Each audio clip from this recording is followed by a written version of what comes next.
अस्सलाम वालेकुम, welcome back to Sajida kitchen. आज हम आपके लिए लाए हैं रमज़ान स्पेशल शीर कुरमा, जिसे बनाना बहुत आसान है। एकदम क्रीमी और एकदम टेस्टी रेसिपी हमने यहाँ पर लाई है। और इस तरह से आप अगर इस रमज़ान में इसे बनाएंगे तो आपको ये रेसिपी सब बहुत पसंद करेंगे। तो चलिए शुरू करते हैं। सबसे पहले हमने यहाँ पर दूध लिया है 5 लीटर। 5 लीटर हमने इसलिए दूध लिया है क्योंकि ये शीरकुरमा इतना टेस्टी बनता है कि आप इसे बिना पिए रह नहीं पाएंगे। तो चलिए, जैसे ही इसे बॉईल आता है तो हमने यहाँ पर खोया लिया है। खोया हमने 750 ग्राम लिया है। याद रखिए 2 लीटर के लिए हमने 250 ग्राम खोया डालना है। तो हमने यहाँ पर 5 लीटर दूध लिया है तो हमने 750 ग्राम हमने खोया लेना है। खोया हमने फ्रेश डालना है ताकि इसकी टेस्ट बहुत ही अच्छी से आ जाती है और बहुत ही बढ़िया आती है।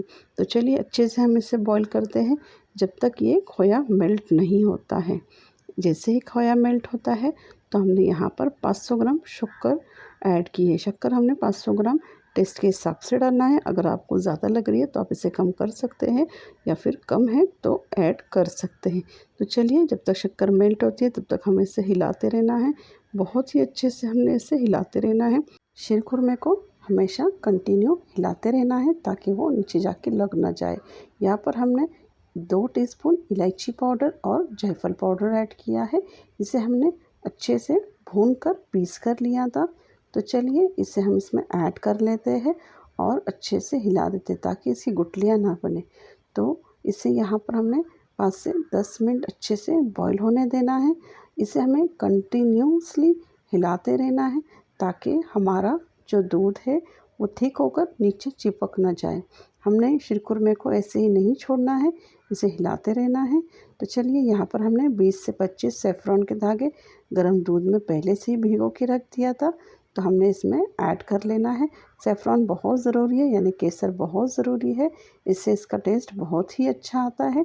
इस तरह से आप शीरकुरमा बनाएंगे तो आपका शीरकुरमा बहुत ही टेस्टी बनेगा। याद रखिए, शीरकुरमा हमेशा ईद के एक दिन पहले ही बना लेना है ताकि टाइम पर इसका टेस्ट बढ़िया आ जाए। इसे एक दिन पहले रात को ही हम चांद रात को बना लेते हैं और रात भर हम इसे औटने के लिए रख देते हैं। तो चलिए, जब तक हमारा दूध बॉईल होता है, यहाँ पर हमने 2 टेबलस्पून प्योर घी ऐड किया है। प्योर घी से इसका टेस्ट बहुत ही अच्छा आता है। याद रखिए, हमने यहाँ पर पहले से शीरकुरमे में घी नहीं ऐड किया है, इसीलिए हमने यहाँ पर 2 टेबलस्पून भरकर घी ऐड किया है। घी हमने यहाँ पर मेल्ट हो गया है तो हमने यहाँ पर सेवी ली है। सेवी को ज़्यादा क्रश नहीं करना है, ये बारीक वाली सेवी है। 200 ग्राम हमने सेवी ली है। इसे हमें गोल्डन ब्राउन होने तक फ्राई कर लेना है। याद रखिए, सेवी को ज़्यादा क्रश नहीं करना है, एकदम बारीक बारीक नहीं करना है ताकि जब शीरकुरमे में जाए तो ये पिघल ना जाए। तो अच्छे से हम इसे फ्राई कर लेते हैं गोल्डन ब्राउन होने तक। याद रखिए, गैस की फ्लेम हमें बारीक ही रखनी है। जैसे ही ये फ्राई होता है तो हमने यहाँ पर ग्रेटेड ड्राई कोकोनट ऐड किया है। ये बहुत ही ज़रूरी है, इससे शीरकुरमे का टेस्ट बहुत ही अच्छा आता है। और 2 टीस्पून हमने खसखस ऐड किया है। बस हमने सेवी को गोल्डन ब्राउन होने के बाद ही ये कोकोनट और खसखस ऐड करनी है, नहीं तो ये उसके साथ में ही सबसे ज़्यादा ब्राउनिश हो जाएंगे। हमें सिर्फ गोल्डन ब्राउन करना है, एकदम ब्राउन नहीं करना है।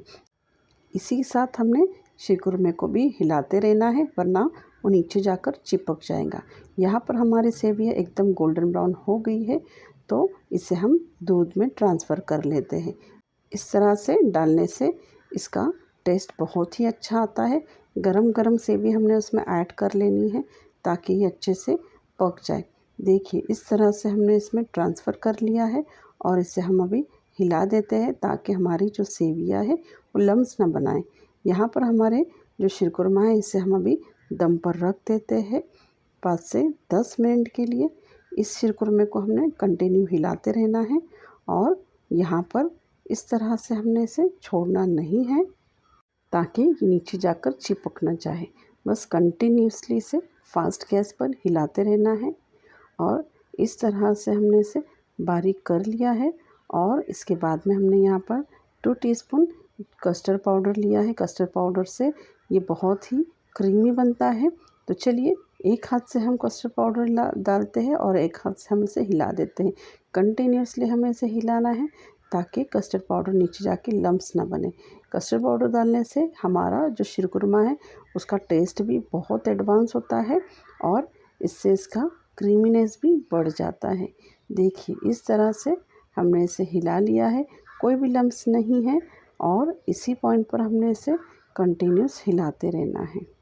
उसके बाद हमने ड्राई फ्रूट ऐड करना है। ड्राई फ्रूट को हमने कट कर कर फ्राई कर कर ऑलरेडी रख दिया था है। मैं हमेशा रमज़ान के पहले ही ड्राई फ्रूट को कट कर कर फ्राई कर कर एक डब्बे में एयर टाइट डब्बे में भर कर रख देती हूँ। शीरकुरमा बनाने के लिए कुछ चीज़ें ऑलरेडी हमें फ्राई कर कर रेडी कर कर रखना है, जिससे हमें शीरकुरमा बनाने के लिए आसानी हो जाती है। तो चलिए हम इसे कंटिन्यूस हिला देते हैं और इस तरह से हमने इसे गैस की फ्लेम बारीक की है और हमने इसे 5 से 10 मिनट के लिए दम पर रख देना है। जितनी ज़्यादा हम इसे दम पर रखेंगे उतनी ज़्यादा इसका टेस्ट बढ़ जाएगा। दम पर रखने के बाद में भी हमें इसे कंटिन्यूस हिलाते रहना है। जब आपका शीरकुरमा इस तरह से पूरा घी छोड़ दे तो समझ लेना कि आपका शीरकुरमा रेडी हो गया है, क्योंकि हमने घी नहीं डाला है। खोया और जो तड़का हमने सेवी का डाला था उससे ही ये इतना घी छोड़ देता है। तो चलिए ready to serve Ramzan Eid special sheer kurma. Thank you.